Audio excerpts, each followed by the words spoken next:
So, hello, friends. As we are ending with one more Friday, and this is a Green Friday, I would say, because it looks like at the fag end of calendar year 2025, where we have just 2 weeks left for this particular calendar year to be end. It looks like market is now trying to move higher because volumes will go down and potential Santa Claus rally is probably on the cards and the overall price behavior of all the three major indices are indicating the same thing. And the most important thing to look at over here is the VIX, which has fallen by nearly 11%, which is a very good sign, I would say. So volatility is going down and market is moving higher, a very positive indications for the market. So let us see what this means as far as the overall trend and what kind of caution.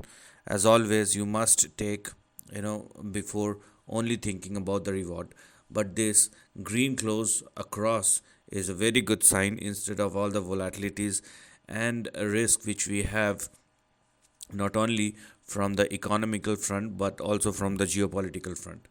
So this is the current price chart or the daily price chart of Dow Jones. Now what you're gonna do for moving forward is wait for the breakout to happen, as Dow Jones is obviously consolidating because it went down and then it went up and then it is again moving down. So a huge amount of volatility is clearly visible, but the good thing is it is trading very close to the resistance levels, or we can say towards the upper end of the range. So when we are looking at Dow Jones and the current price chart of Dow Jones, what we have in front of us right now are these three levels representing the resistance zone. So we have 48,040 as our support, and we have 47,870, which is our stop loss. And if you are still looking for an upside, then let Dow Jones surpass and sustain once again above 48,445 or 48,450. So this is the level, and Dow Jones must surpass and sustain above it. So you can wait for the breakout to happen if you want to go for the fresh up move, because of the volatility which we still have in Dow Jones. So wait for the confirmation, and once the breakout happens, you will go for the next big move. Now let's go to the next chart, which is Nasdaq, and Dow Jones has been performing so good, but when it comes to Nasdaq, it is still very volatile. Let us see what this green close or green move means for the Nasdaq and what kind of impact we have as far as the price chart of Nasdaq is concerned. So, as I've just said, it is not as similar as we have seen the Dow Jones. Dow Jones is indicating an upside, but when it comes to Nasdaq, it is indicating a downtrending range. Okay, so here we are. This is the range which Nasdaq is following. So it is a completely different price behavior when it comes to uh, Dow Jones versus Nasdaq.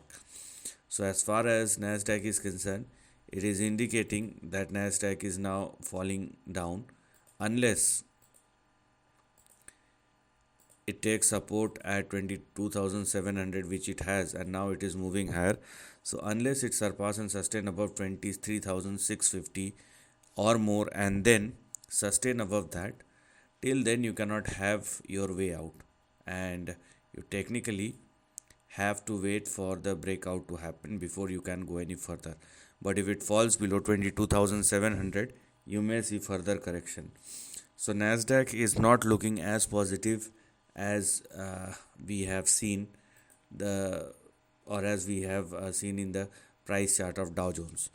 Now let us talk about the S&P 500. So it is similar to Nasdaq.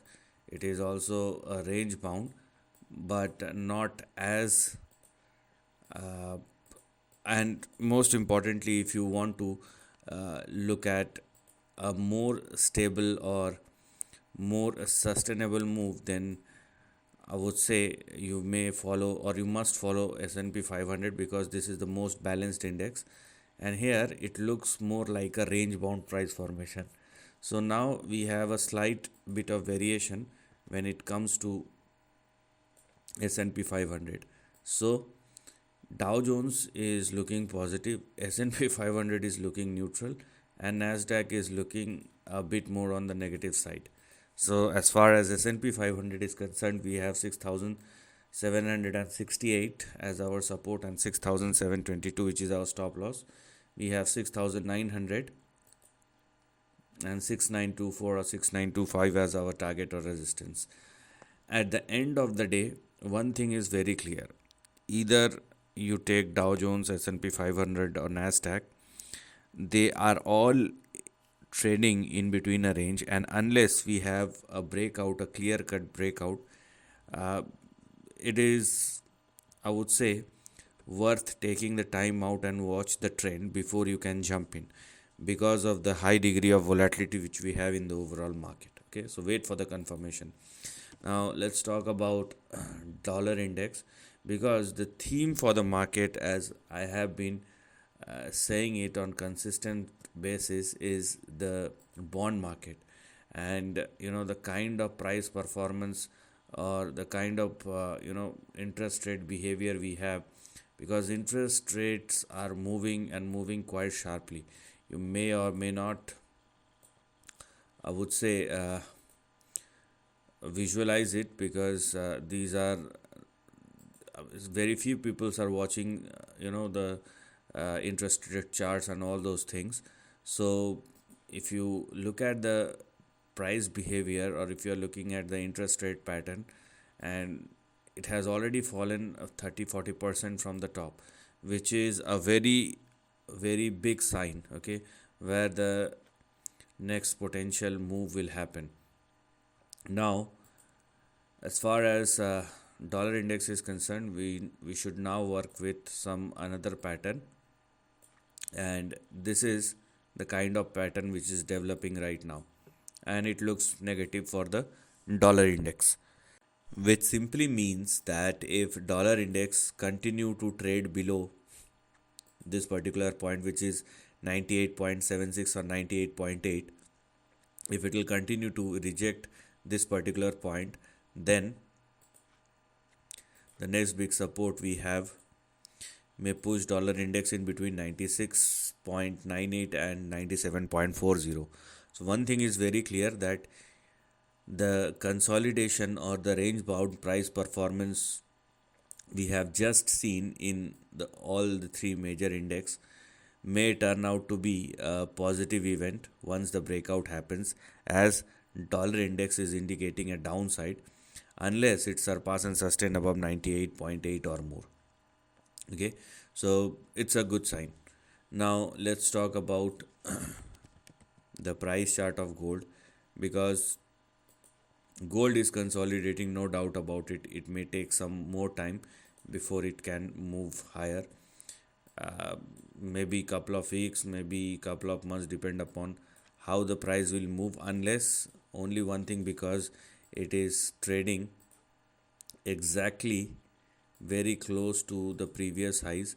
So unless it surpass and sustain above 4,400 or more, let's see, let me zoom this. So unless it surpass and sustain above 4,410, 4,411, it is still be considered as a correction or consolidation. If there is a breakout, you will see a fresh uptrend, but if there is not, then we may have some more to look at on the downside, because it is a consolidation. What I'm saying is a correction, but within a specific range. I'm not saying a crash or something like that, unless we have a breakout over here. So gold is holding strong. We have a stock market which is consolidating or trading in between a range, but dollar index, because it is indicating a downside, so it will have a positive impact on the equity market. Now let's have a look on the near term bond yield, and this is something which one must not ignore, because you can clearly see it keeps on falling down and it is indicating something. Okay, so the next big slide is about to start, and you will see big crash where the current close for US 1 month yield at 3.62. So, and the high it has made is 3.97. You may not feel it's something big, but those who understand bond market, they know the importance of this very minute price movements or interest rate movements, and they are way more significant than one can expect, because you and I may have couple of $100, $1,000, but people who are looking into it invested billions or trillions of dollars. So these minuscule moves can create a huge or humongous impact as far as the overall trend is concerned, and you have to be very, very cautious about it. And if you are looking at the near term yields, it will give you the similar kind of picture, and that is what you need to be very cautioned about. Now, net, I have talked about the big trend for 2026. It will become live in the next video where you're gonna find the next big trend. But as far as the current close is concerned, is definitely giving you a positive sign instead of all the volatility which we have in the overall market. And if things works out properly, then we have this stock market rally is not yet over, and we have more legs to go before it actually turns out to be a correcting phase or a big major correction. Okay, because technically, I mean, nobody can say that this will be the date. Maybe there are some techniques to do that, that requires lots of analysis and research, but the thing is it is not a normal event. Okay, and abnormal events happens abnormally. Till then, if the market is moving higher, nobody can say, or you and I cannot say that it will move lower unless there are certain signs or indications for that. So this is the end of the video. Thanks for watching.